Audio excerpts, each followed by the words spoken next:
ko instruire na premier ministre pour aïeba na ko interpeller gouverneur ya Banque centrale, y compris ministre ya finance, ba yeba na ko za ba disposition le plus vite possible pour na ko yeba na ko maniola pe ko kanisa na likambo etali dollar amboka biso Congo, nini ba sengeli ko sala pour que dollar wana eba na ko zonga na ndenge loma. Wana d'abord zambongo, mbongo na biso te zambongo ba paya. Na ko betela ngoto lote na ko lobela ngote parce que moi c'est le franc congolais. Moi ce n'est pas dollar.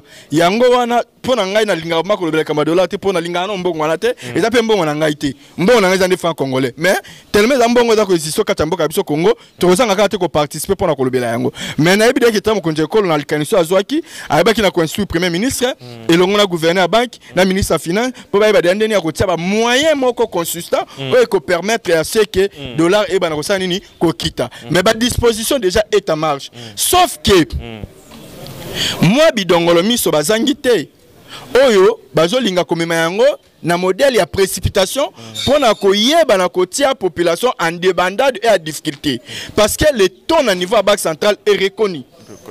Taux ezali na niveau à Banque centrale ezali na 1975. Voilà. Mais na cité mutu na mutakomi na taux na yi. Oyo atia 13 Oyatia 12, Okunatia 15, 17, 18, ainsi de suite. Wana exactement moko respecté te. Toyebi ke wana za lito ya ba bidongolo miso. O baza ko luka ko yiba lisusu mwa kanyaka o mabenga ba imboka. Mais le taux déjà est reconnu officiellement. Mais en dehors à taux wana to lingite ke dollar est dans la météo na taux wana non. Baza ko étudier lisusu neni ya ko yiba na ko débloquer mon solution ya malamu o ba ko yiba na ko boaka ngo sur le marché pour permettre que inflation moko eba na ko sala mana ndenge longo bani pona dollar eba na ko zo place. C'est vous qui est à la base de tout ça. Initié, oui, le projet 100 jours, vous avez débloqué qui était la réserve de la République. Bobnisambongo tout binomoronde.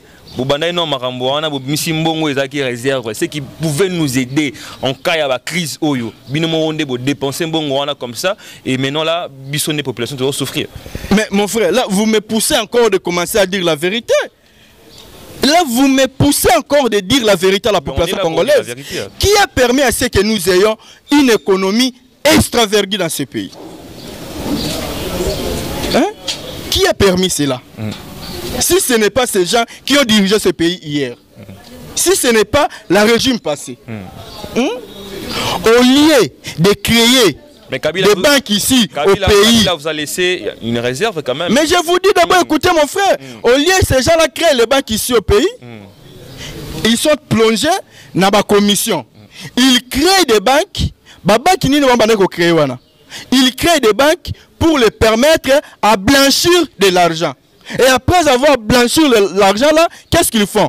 Ils prennent cet argent là, ils prennent l'argent, ils mettent dans les paradis fiscaux à l'extérieur du pays. Et voilà maintenant la situation est comme elle est en Mboka. Mais c'est à cause l'auteur est zanani. Mais bon, balobi hein, il y a la continuité à service de l'État. Ce qui a déjà le boulot. Libulu wana ifo lukamaya osani ya kokunda yango posa nini oba ko planir chemin ça ko sala mais so okundi libulu wana te oko planir chemin ndenge nini et si to kutaki déjà mabe mon frère na kobombela ote on peut bino continuer bambe non to yende sikoyo ko réparer la jurisprudence le président reste en fonction jusqu'à l'installation du nouveau président non ce n'est pas ce que la jurisprudence ce qui est important vous devez savoir que non vous bomané ko reprocher Kabila hier les lois apparemment biso toza ko diemela loko wana te nous allons respecter rien que la constitution. La constitution qui a été élaborée avec les législateurs congolais, la constitution nous dit qu'en 2023, il faut qu'il y ait élection. Bon, on a commis 2023, pourquoi vous voulez toujours aller trop vite en besoin? Nous sommes les démocrates. Pouvoir moi la Félix Antoine Tshisekedi va pouvoir être démocrate. Et ça pouvoir comme un changement et Congo. Et nous sommes censés et le seul moyen pour Nabiso, il y a koyeba nako zwa pouvoir la kata mboka Nabiso. Docteur Alphonse Lumanga. Ba papa, ba maman, partout bozali, monde entier nyonso, eska boza. Ata o maladie songo etema na vie na yo. O mio mimobwe avanda kanga place à mwana. O fibrome quelconque, maman, solution ezali. Solution ezali. kisi wana eza te ote batindelo nanu place oza place kisi wana eza place site wana place epai ya docteur Afonso te stérilité wana place te bamama oyo balelaka te na bamaternité bakoma kolela grâce ya nzambe oyo akitisa mayele epai ya papa Afonso misu na nga moko témoin. Docteur Afonso est égal à traitement, guérison, témoignage avec Jésus-Christ. Bosana te maladie nyonso oyo etungisaka biso eza esprit. Docteur Afonso azo traité na bonzambe po alonga ba esprit wa. L'agence d'export et d'import Michel Atlantic Shipping et bana ya Canada, bana ya USA, bomitungisa lisusu te. Pour tous vos achats et ventes de voitures, pièces de rechange et les accessoires possibles. Na koti na ba koli na bino na Kinshasa, bomitungisa penza te. Please, bakoya koza koli tina ndako. Pour tout contact, benga Michel Lukadi. Plus 1 508 371 60 43 USA na Canada. Pour la Kinshasa, benga na plus 243 89 551 30 38. Michelo Atlantic Shipping. Yaboye, Bazuapi. Raf Ngindou, félicitations pour la promotion, c'est la rapport d'artiste. Que Dieu te bénisse. À connaît pas demander, il n'y a rien en face. Suivez Congo Promo TV avec le PDG Raf Ngindou. Nanenga Mabete, Congo Promo Raf Ngindou. Boga, en tout cas, félicitations, merci Sito Oumela. Raf Ngindou, le présentateur de la force créative Congo Promo. Boroto, ça la force militaire na Congo Promo. Et faites comme moi, allez voir Congo Promo, tv5.com. Donc au nom de Jésus-Christ, nous bénissons le Congo Promo. Avec Raf Ngindou, Congo Promo ne tombera jamais. Nicolo Congo Promo nde. Ouais, balobi Raf Ngindou. Congo Promo toujours, grande puissance. Come on. Congo Promo qui torgosse net na film. Congo Promo babunda na nango. Raf Ngindou. Congo Promo. Bonjour mesdames et messieurs, merci de rester branchés sur Congo Promo Télévision dans cette émission. Excellence présentée par Scotty Kabalou, la justice de la presse. Avant de tout commencer, à tout seigneur, tout honneur, je vois directement l'ingénieur Raf Ngindou depuis Dallas avec toute la famille. Mais l'émission d'aujourd'hui, elle est réalisée par Cédric, le professeur des élèves. Vous savez, ces derniers temps, il y a beaucoup de sujets d'actualité qui nous est parvenu. Demande Nabino Balandia Congo Promo Télévision au Pénal émission Excellence. C'est pour cela aujourd'hui, une fois encore dans cette émission, on va parler de beaucoup de choses avec lui. Lui c'est qui? C'est mon invité d'aujourd'hui, c'est Paty Malanga. Il y a plateforme Cash, donc c'est l'un des communicateurs. Avec lui, Torobeta Masoule Belé et Belé Boebi. Donc là, je vous invite de rester branché sur cette émission. Paty, bonjour.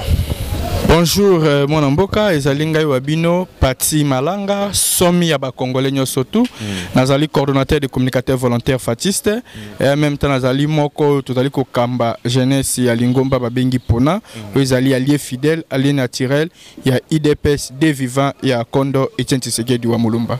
Kino mukwama lelo. Avant de tout commencer, tu as qui congrès, matinée politique, tu as une but, il y a matinée politique en haut. Pour les Lopeza, le dernier jour, il y a congrès. Le but, Zakinini. Oui, lelo moko ya milulu oyo e ingeli biso awa na kati. Il y a 16e mairie oyo esangisi jeunesse nyonso ya IDPS et longope na ba jeune il y a différentes partis politiques, il y a plateforme et cash auto éco soutenir jeunesse et IDPS et zali juste pour na kotali sakeno na vie à journée mondiale il y a jeunesse jeunesse adako prévoir nini et jeunesse adako kanisa nini jeunesse adako penser nini na sima ya makanisi pe ba penser ya jeunesse nde bandiko biso IDPS wala ki to kende to sala yango sous forme ya atelier de réflexion sous forme ya atelier de réflexion et j'ai journée moko réflexionnette dans le sens que les jeunes vont réfléchir pour l'avenir meilleur de notre cher beau pays, la RDC. Et quelle est la place de la jeunesse au sein de la politique congolaise et quelle est la place de la jeunesse au sein de l'environnement congolaise, raison pour laquelle ndomoni bande kwa biso ba ingeli okati esika oyo pona komanyola pe kopesa bango makanisi pour que ba na kobimisa quand même ba résolution moko ya malamu oyo tokoyeba na ko proposer yango na gouvernement congolais pour que baïba pena ko songer na ba jeunes congolaises en général. Mais parce que nous parlons de la jeunesse, la fois passée c'était la journée mondiale de la jeunesse. Na habité place nini aux jeunes azanango lelo na gatambo kana biso ba réflexion. Est-ce que ministère de la jeunesse ndenge ko kamba vision OEZ chef de l'État. Comment pensez-vous entre jeunes na ministère? Est-ce qu'il y a Moussalezo Salama, est-ce qu'il y a des projets dans tout ça? Moi mboka na robombela yote nazalaki un peu déçu et très déçu comment na à tête ya ministère ya jeunesse batieli biso elenge mobali jeune lokola biso mais aza koyeba ko incarner ba potentialité ya jeunesse te aza koyeba ko incarner ba qui ya jeunesse te toza un peu déçu parce que ministère wana ya jeunesse et à la nouvelle citoyenneté ce n'est pas n'importe quel ministère et un ministère moko o eza na ba qui na ba potentialité ya makasi o ekoyeba na ko promouvoir ba valeur ya ba jeunesse valeur ya ba jeune au sein de la classe politique congolaise.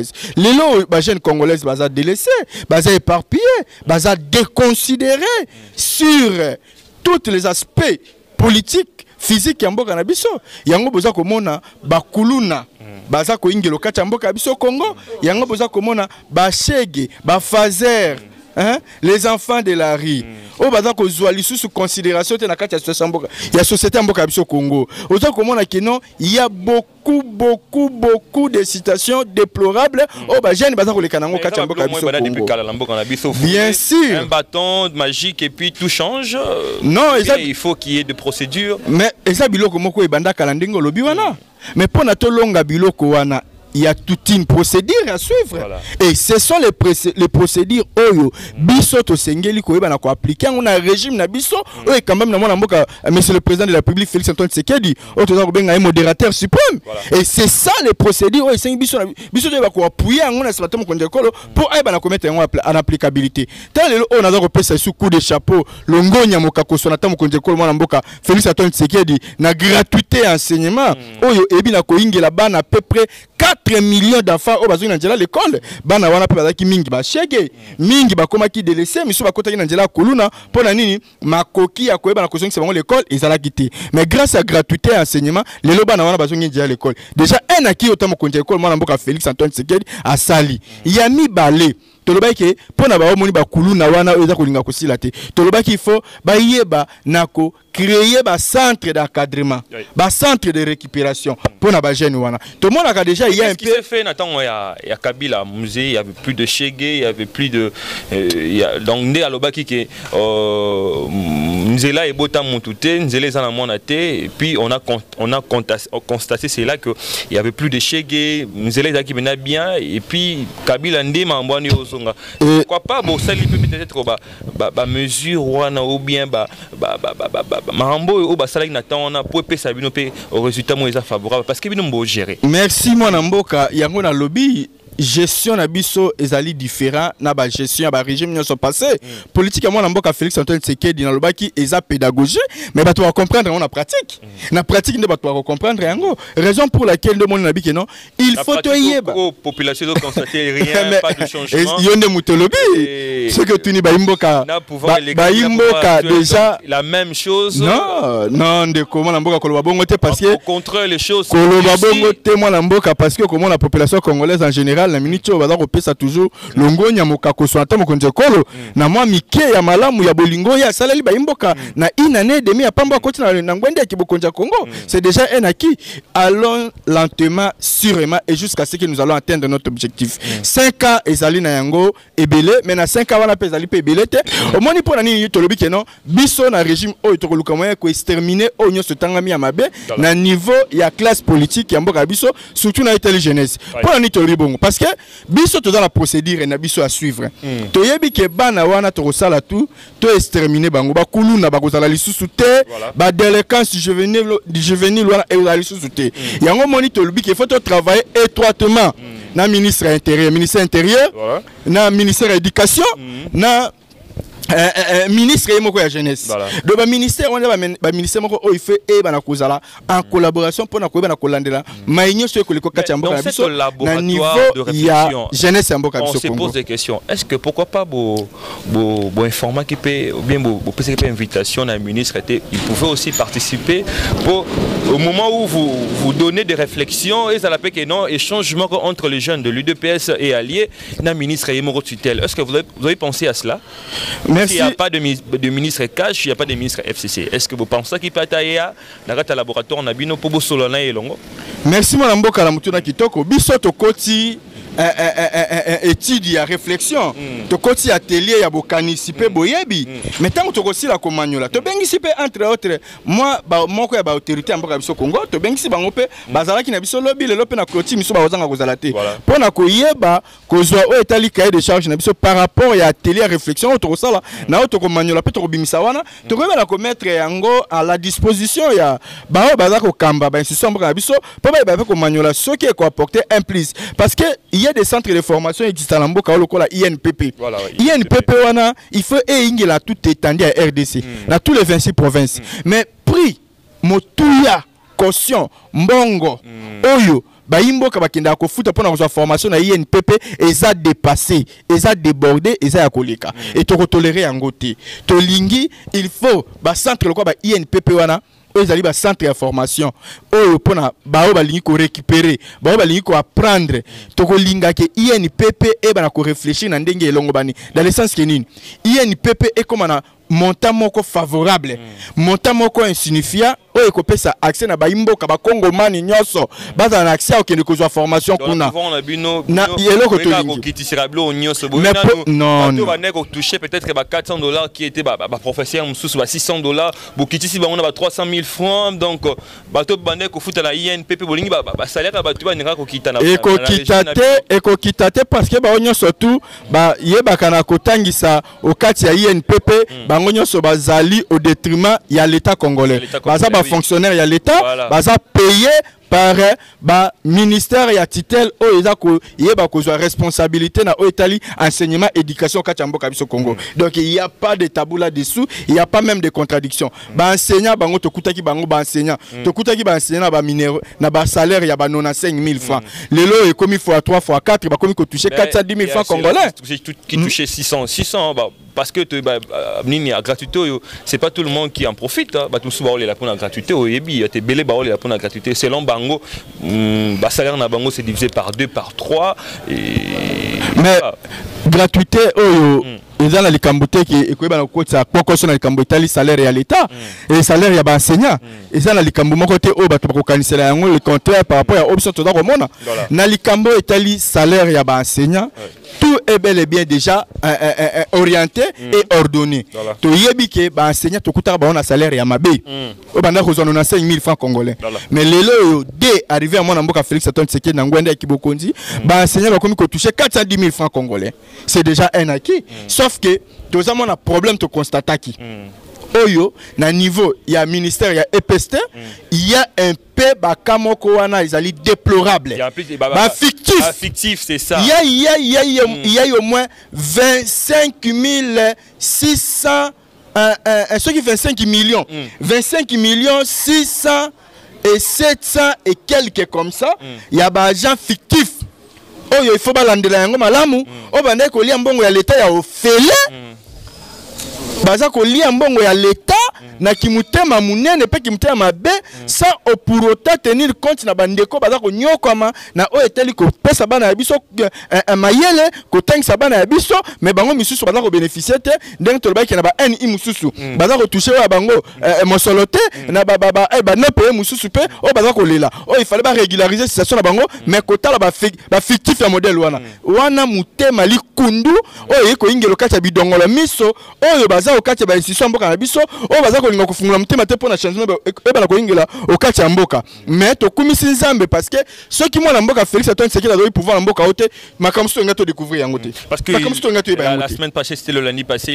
il a déclenché un go pour la rentrée scolaire et tout Salama rentrée par rapport il y a reprise des cours de tout Salama et à Koutana et Pena Batutu mais il a promis à ce que à Koutana ba chef wana ba copé ba syndicat ba enseignement est-ce que procédure on a déjà Kendeni ils ont déjà vu le chef de l'État. Oui merci beaucoup Manamboka.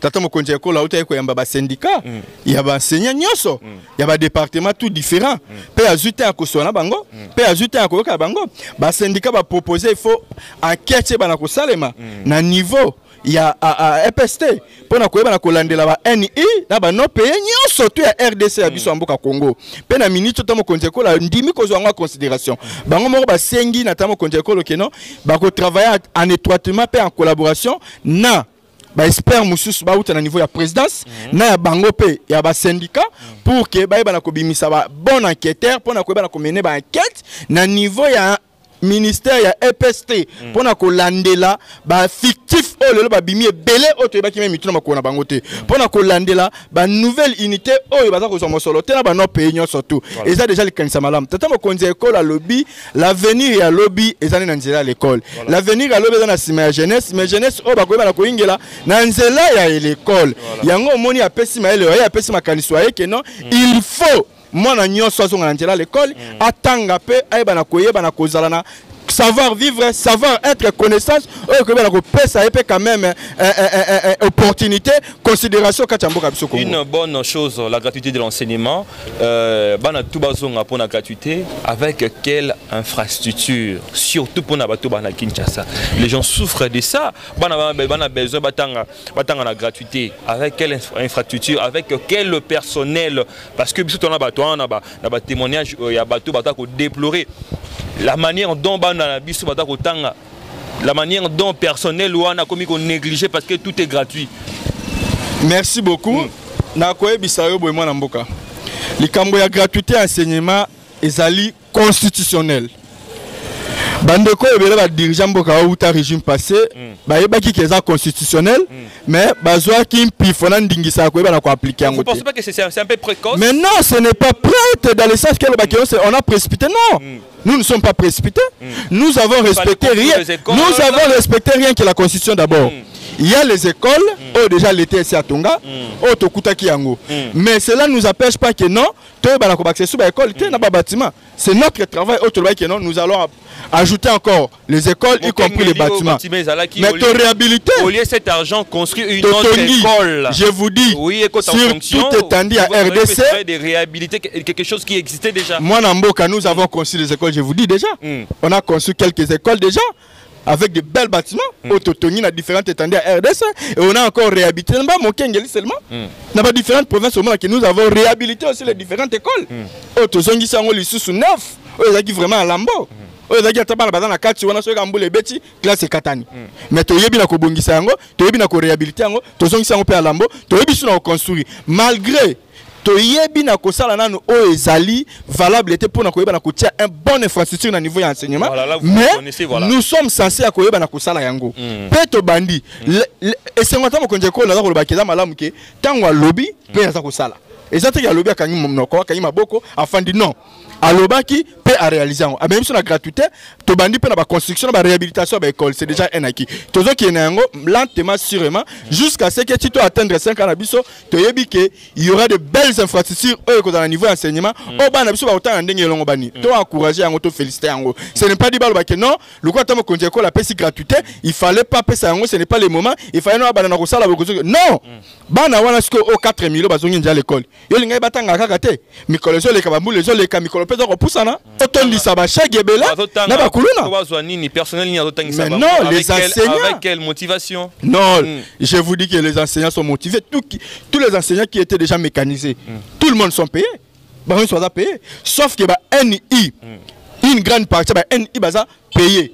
Une partie ba en inde mutubaza non salarié. Mais chef de l'État avec complicité, il y a ba syndicat, ba sur ba disposition déjà, il y a quoi ba la régler situation wana. Et la preuve ane na boye bisa OK non. Tata ba konje école temps afanda ki na ba syndicat nyo sopona ko sona bango. Et là uniquement ba ba na ko mettre les yeux sur la situation au Italie, le salaire, il y a des enseignants qui sont payés, et au moment où je vous parle, bientôt là, la situation sera décantée. Peu de soucis, non, rendement, au niveau enseignement, parce que on a tête bien faite, on va apporter un plus pour Congo par rapport à la responsabilité. Tout maintenant, les solos, il y a dollar. Dollar est commis, taux et réseau, et commis taux, qu'est-ce qui se passe? Tout cas qui va rumeur, et puis on a confirmé cette information que la Banque centrale a mis à la disposition, il y a une institution et c'est un pays au côté pour inflation, ils ont la société un montant de 25 millions. 25 millions en Essalinini.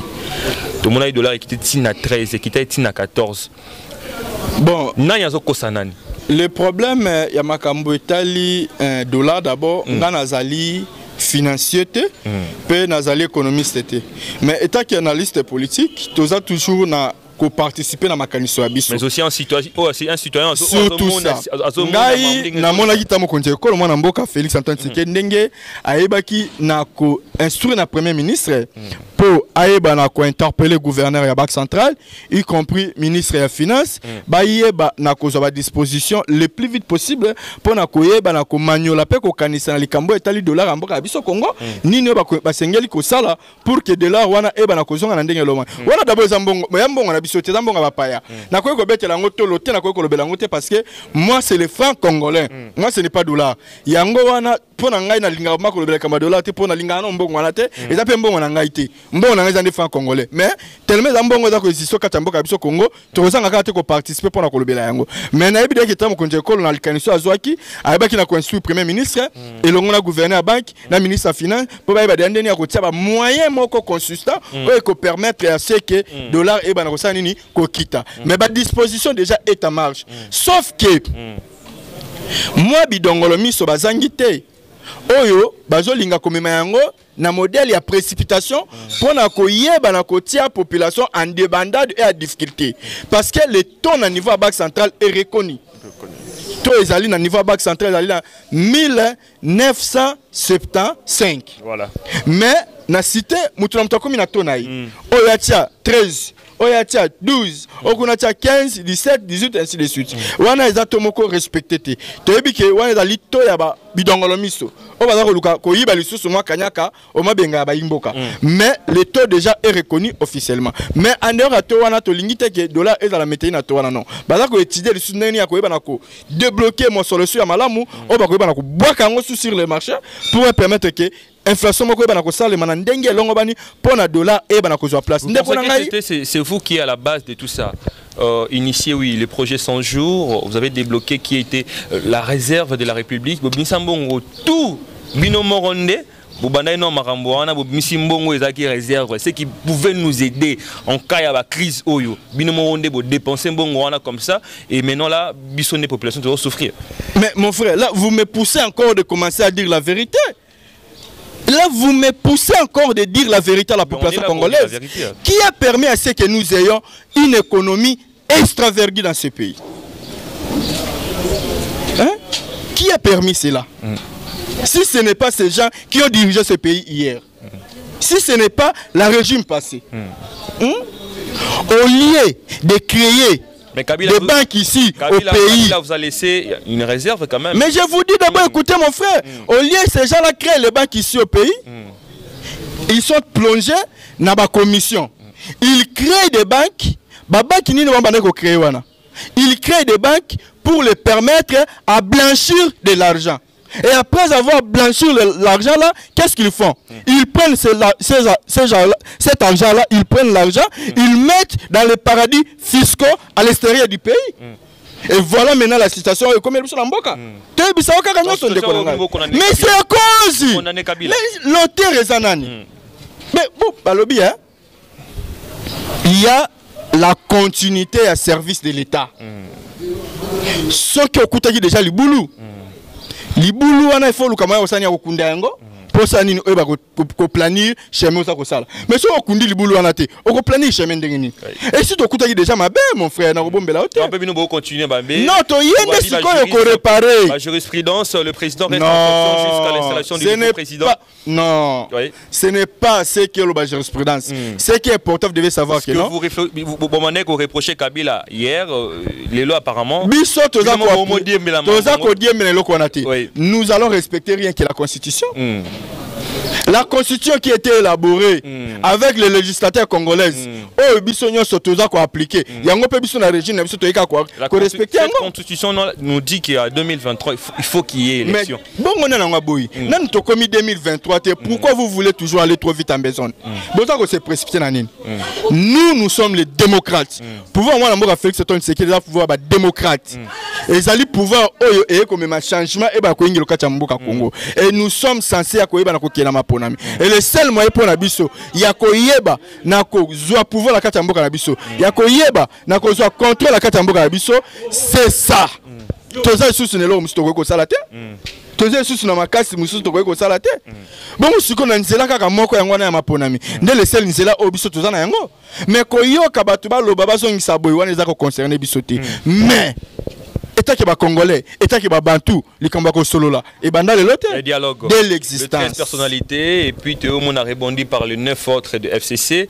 Dans tout ça, dialogue ou n'est pas dialogue, vous, les camps de cash, vous proposez quoi? Merci beaucoup. Dialogue, à la réforme, à la SNI, mais aussi les institutions, et puis même un dialogue, moi, je peux préparer ma ponami moro et le même pour merci, moi, Namboka Nalikambo et Tali, les 13 personnalités, au Bakenda. Tantamo Kontekolo bangana pe balongwa ki on kutana ndeko Jean-Pierre Bemba baza ko kutana pe na ba haute personnalité ya mboka biso Congo oyo baza quand même na considération kati ya mboka Congo ngai na lobaki ke naza ko appuyer pe ko soutenir likanisi ya baimboka oyo les 13 personnalités bazwaki pona ko kende ko pesa ba makanisi na o etali réforme ya système électoral mais eza na eloko moko kaka na kati ya cahier de charge na bango oyo ngai na mona kilo o na mona kilo ko batiaki vraiment yango makanisi te o bayebaki na ko ingila kati yango te pona ko manyola likona yango eza likambu nini eza likambu ya identification na recensement oyo ba Congomani sengeli ba yeba na ko se retrouver na yango kino moi moi lelo tozala kana ba carte d'identité plus de 3 ans parce que pour recenser la population on estime il y a toujours des estimations pour recenser cette population là vous pensez pas qu'il est au-delà de 2023 ça va facile non ça Ningisane la Félix Tshisekedi quel que soit au-delà ou pas c'est très important parce que yango ezali parmi makambo etaka biso na ba difficulté makambo etali maponami biloko sur la difficulté na makambo tali ba élection na mboka o et ça makambo ya carte d'identité. Ce n'est pas favoriser le glissement. Non, ce n'est pas favoriser le glissement, c'est pour l'intérêt de du peuple congolais, c'est pour notre intérêt. Et je vous dis sincèrement ce qui est vrai qu'il faut tout dans la carte d'identité, il faut recensement et banako salema pour que permettre de banako identifier qui sont les vrais Congolais et qui ne le sont pas. Parce que jusque là, to monument mbutu mbilinga e ko ingiro kati mboka biso Congo na likambo etali ba identification ya ba imboka. Il faut eyebana. Yami bale pe na lobe likambo etali ba élection. Voilà. Et longwana un tour et zonga na deux tours. Parce que tozana peu près 80 millions d'habitants balobaka biso mboka biso Congo. Un tour ndé bino broza ndé ba malchancé peut-être. Non, ce n'est pas ça. Oui. Toza ko pesa priorité et opportunité na ba Congomani nyoso. Peto lingi, il faut tata mokonzi ekolo abima na ba pourcentage élevé belé o ekotal sakeno tout étendu à RDC. Ba yebaki na okinde kotia mokolo to bango na muto ba ponaki. Au lieu que comme biso na ba un tour na ba pourcentage moko o ezo zalaka un peu mécontent, inexistant, ba taux de lever à pourcentage à muké. Aussi longtemps que ba Congo man basé belé o ba ba même plus de 80 millions d'habitants. Il y a autre ligne élection on a des gens là qui disent que en 2023 selon la constitution Joseph Kabila peut aussi se représenter comme candidat président de la République. Est-ce que la constitution nous dit cela? Na lobaka ke soki mwana mboka sénateur Kabila azonga lisusu président na mboka oyo abandela kobotama pour la deuxième fois. Lisusu il est né du nouveau na libuma mama na abimi comme moi na bébé ou abandi siko kokola koli aye siko postuler, là c'est normal. Mais ceux qui abotami pour la deuxième fois et ça pratiquement impossible. Impossible, impossible le sous azonga comme candidat président na mboka o. Pour na c'est fini. Pour na c'est fini. Baso benga kombonini. Sénateur à vie. Ozoka kombo benga été. To ba benyo déjà sénateur à vie. C'est pour na yo vie na yo mbotika inani sénateur. Aze sune loko mususu te oya okindeko sala, aze sune musa, aze na loko mususu te akomika simple consultant. Pona ba imboka, pona ba kongomani. Ba consultaka ye parce que la moko a dirigé mboka pendant longtemps, après ça moi ya makanisi moi ya mayele, oya ko sala isusu ba na kotombola mboka biso Congo. Mais aze sune a plein droit ya kozonga lokola mokonzi mboka biso Congo lisusu ata mokete. Le bande qui abota malisusu pour la deuxième fois, là peut-être qu'on soit accès wana. Parlons un peu de Vital Kamerhe en prison, il y a déjà beaucoup de temps, le temps passe. Et ils ont allé 8 fois pour demander une liberté provisoire en appel, mais il n'y a pas toujours eu de conclusion valable. Mais les gens de l'UNSC, bon, qui est l'implication personnelle des chefs de l'État. De bataille, babundaki, jusque et même on peut na pouvoir. Mais comment comprendre est-ce que Lelo, les camarades de lobby, ils se sont transformés à pire ennemi à Lelo? Qu'est-ce qui se passe entre Nakate et Nakash? Et puis dans zone il y a la deuxième volet à question. Est-ce que Mambo ça là parce que Obi qui cache? Est-ce que les jeunes de l'UNC sont là? Mais pendant l'activité na biso tout ça awa to bengisa ki ba jeune so cash et tant ba bengisi yo le drapeau de l'UNC apparemment sont absents. Non, ba parti politique dans ebele. Même ba ndeko na biso muso la muka bazawana na obisa o. Ba ndeko na biso muso la muka bazana kati wana. Ezali kama ba Kongomani. Torobo ya mutu monte aya ko participer pour na opération ay réflexion makanisi pour na oyo ko tombolisa jeunesse ya biso mboka Congo. Mais ceux qui moko boy koya ça n'engage que toi. Rentrons dans na likambu wana oyo lobi ya mwana mboka Kamerhe. Dossier à Kamerhe ezali purement juridique. Botika ko politiser dossier à Kamerhe. Bidongolo miso bobimi na dossier wana bolingi bo politiser yango eza dossier ko politiser yango te. Dossier à mwana mboka Kamerhe ezali purement politique. Moutio solanda qui procès wana noir sur blanc. Même maman ateka matembele. Même maman oyo ateka ndunda. Oyo ateka mapa alanda qui dossier wana pe amona qui réellement qui Kamerhe yebi. Kamerhe azali victime na dossier wana na oyo tali détournement. Blanchissement de capitaux. Balanda qui a un molai pe na beaucoup seignoso. Yango ça il va condamner ba 20 ans de prison. Voilà. Mais Azan a plein de droits parce que la constitution européenne ça y est, l'état que ce soit citoyen congolais ngolo bien, Azan a plein de droits. Il y a quoi interjecter appel, il y a aucun cour d'appel, même il plie au même titre cour de cassation. Voilà. Mais dossier na yende le salinga passe parce que dossier voyez ils a déjà un niveau ya cour d'appel. Tant que la cour d'appel, il fallait que la cour d'appel sur soir, fanda sur likambo ya ye, ba manyola pe ba kanisa ba nini ba kozwa ko ba disposition. Ceux qui resenga ke ba na ko atténuer peine waye, ba ko ba ko diminuer yango. Ceux qui resenga ke non, ba na ko maintenir kaka peine wana ba katela ya 20 ans. Ba ko ba ko maintenir yango. Mais lui-même il est allé encore trop vite.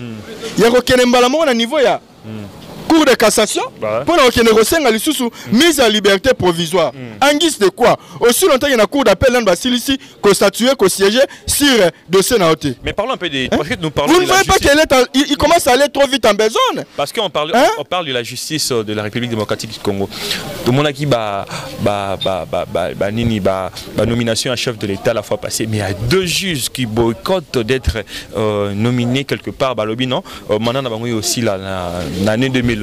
Ils ont raison de finir d'abord leur mandat pour aller là où le chef de l'État va servir Mboka étant que dans le domaine de la magistrature. Comment vous pensez à ça? Là, tu posais par les 2 juges là, ils allaient insoumission, insubordination à l'égard du chef de l'État. C'est manque de respect au chef de l'État. Parce que le chef de l'État, c'est lui qui est le magistrat suprême. Vous voyez que juge Jouana, avant comment nommé on a place dans la cour de cassation là, ils n'étaient pas consultés, c'est faux. Tous les juges, baza na obligation, il y a toujours consulté. Cour suprême de justice. Le Cour suprême de la justice, et le Cour suprême de justice est dirigé par qui? Il faut voir Bayango. Et est dirigé par le président de la Cour constitutionnelle. Akambaka conseil à la Cour suprême, il y a conseil à la justice, le Cour suprême de justice. Et le Cour suprême de justice, on va continuer bango. Bakoki koyeba na kozwa makanisi wa bango pona o etali nomination ya bazuzi liboso tamo konje ekolo bango ne bato proposer tamo konje ekolo bako proposer bato ba moni que non baza capable baza na obédience oyo ya koyeba na ko servir mboka ndenge longo bani bako pesa bakombo na sima bakombo wana de tata konje ekolo koyeba na komanyela pe kotala afin que ayebi na kosala nini na ko signer ay ordonnance tata mo konje ekolo nomaki bango officiellement pe ba yeba ki na kozala notifier ba signaki eza tabute ba signer ba document il y a notification. Mais maintenant ils ont boycotté, on peut se dire aujourd'hui il y a bakenda qui même que son baba toujours bango o ba prêter bango serment pe ba participer qui même déjà dans l'entraînement mais subitement tout le monde kaka oh mandat a biso silité mandat a biso aussi en 2021 en mois d'avril comment fait-il que ba peut sa responsabilité monsieur oh mais naza étonné ba responsabilité minene pe qui to ba pesi bino oyo et comme ma bango qui no retraite sur bango. Mais mandat oh il y a cour constitutionnel et aussi la en mois d'avril 2021. Na mandat va passer bango ceux qui a 9 ans. Na niveau à cour de cassation et comme bango ti na retraite. Ou peut ça madame. Vous ne voyez pas que il y a un peu de main noire et batamination. même tabiba qui n'était yemé à lobby. Mais la justice est indépendante. Mais cette l'armée et la justice est indépendante. Il y a quand même des juges pour même l'armée mais les mal oyo et yebina koleka na régime passé ndango wana ba service oyo ezali indépendante ba service oyo ezali au détriment ya mboka ya nation bazu ba komisi yango au détriment d'un individu. Et c'est ça les mal.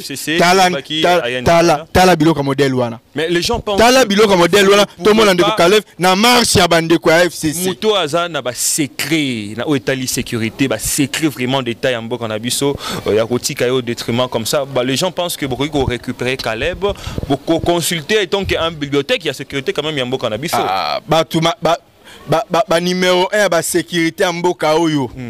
À l'époque, voilà tout d'abord na NRT, voilà tout d'abord na NRT, tout d'abord na service moussous.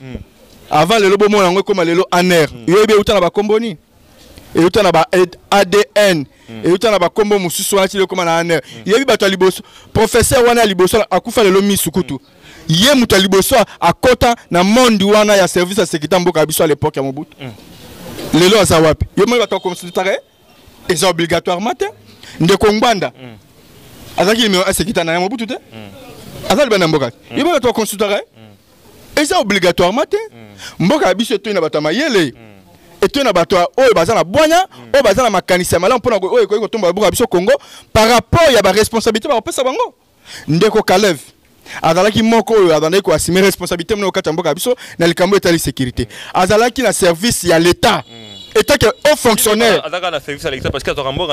mais c'est ça mais tango yo lelo yo bazui mutu musu batie na siko yo yo pe ozaka wana ko assumer responsabilité état que haut fonctionnaire l'état comment fait-il que ba oya ko surprendre biso na ba casquette moko ya ba tendance politique vous ne voyez pas que tous les services en Mboka Biso à Congo et comaki au détriment y a individu. Et c'est la honte. Il y a un moment où on a lobby que tu vas que ça va marcher parce que Biso ne va pas battre parce qu'il y a un service à individu. Parce que ça ça vous porte.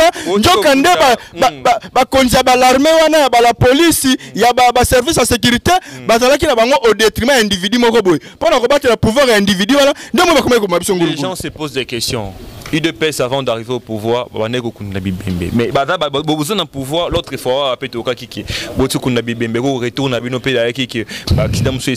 non, de Kolanga, il te marche qu'il est neuf, na raison mon noble. Pour na koyeba, na koluka indépendance, eba na koyingi lokati ya seni. Mais la police ya biso ba kapona combattre la peuple congolais, ba yaki pe wana pona ko accompagner combattre la biso. Mais na kati na bangonde bidongolo miso. Mitema li kundu bazalaki na kati ya bango, ndo moni ba manifestaki mauvaise acte ya koyeba na kobeta biso ba balle réelle. Et c'est tout à fait normal de comprendre. Identifier bango. Mais à travers la co-identifier, bidongolo miso baza ko ingelo kati ya ba service ya mboka biso na o etali service à sécurité, la police, l'armée, ba ANR ainsi de suite. Nde siko to komi ko identifier bango. Voilà. Tika biloko modèle wana pesa lema pouvoir mwana mboka Félix poto identifier ba mabe. Soki biloko modèle na pe osa imati to ba to bendeni. Et na minute to comprendre ce que non, na la police ba mboka mabe bazali. Na l'armée à la ya fa desi ba mboka mabe bazali, même na niveau de service à renseignement ba mboka mabe basali nini bazali. To comprendre yango siko. Et na boye bwana nde siko ko sala keno to yeba siko ko sala un bon sélection. Na kati ba service wana surtout pour na koyeba na kotia vraiment ba vrai compatriote ba soda solo ba ndeko ya biso ya bana mboka solo o ba ya wana pour na ko servir mboka biso na motema moko pe na ndenge longo bani. Je pense que c'est la fin de cette émission. S'il y a un mot de la fin, parce que c'est la fin déjà, on est talonné par les temps, dis quelque chose de la fin et puis si vous pouvez encore donner votre numéro pour tous ces gens qui veulent vraiment vous soutenir. Oui, ngai wabino pati malanga somi ya ba congolais nyoso numéro ngai ezali plus 243 965 47 62 plus 243 965 47 62. Na koyebisa kaka na ba Congomani nyoso ba perdre espoir te. Ba perdre espoir te na pouvoir mwana mboka Félix Antoine Tshisekedi. Tata mokonzi ekolo mwana mboka Félix Antoine Tshisekedi aye wana na kibokonzi wa ye non pas pour na koyeba na ko se servir, mais aye wana pona ko servir peuple congolais. Aye wana pona ko yeba na ko zongisa sourire au kati ya minoka ba imboka, sourire o ba imboka bazelaka o ba perdaka ta molai. E boye yaye aye wana pona ko accomplir yango. Yango na ko senga na ba Congomani nyoso tout to yeba na ko simba tam konje kolo à travers ba prière. Butu ko la moyi, to le repas nzamba kel konase, atondi sa na boanya, atondi sa na intelligence na boyebi na connaissance o ko na ko sala ata musamboka biso alimemia pe na ndongo elongo bani pe na za ko bisa ba Congomani ke non mandat ta konje ko mwana mboka Félix Antoine Tshisekedi et ko ba na koleka jamais inaperçu 5 ans na ye peuple congolais ba ko ba na ko palper malamu peuple congolais peu importe quelques banné etikali wana na ko yebisa kaka na ba Congomani ke ba yeba na ko perdre espoir te po ya malamu ezali boso pe ko lata nzoto to moni ba investisseur bango ba komiko ya e be ba ndima kite e be ba na ko seka biso lelo ba investisseur bango ba komiko ya to moni de présence ya balma kati ya mboka biso Congo pe ba ye na mus ba ye na procédure moko ya makambu ya malamu baza ko tongela biso plus de 10 000 km na hôtel Nzela chemin de fer. Donc comme le deuxième pays dans le monde après États-Unis, pour États-Unis on a 10 700 km. Biso RDC 10 000 km. Longonia mokako swata mokonze ekolo 10 300 km. C'est déjà un acquis pour Nabis. OK, merci pour la disponibilité malgré aux accueils occupés mais au possible ce temps. Merci pour mon invité d'aujourd'hui mais aussi pour tous ces gens qui sont restés vraiment branchés sur Congo Promo Télévision. Vous nous avez donné une intention qui est vraiment capitale dans cette émission. Je vous dis merci. Cette émission, elle a été présentée par moi, qui est Scotty Kabalo, mais réalisée par Cédric, le professeur des élèves. Donc, bonne suite du programme sur Congo Promo Télévision. Au revoir.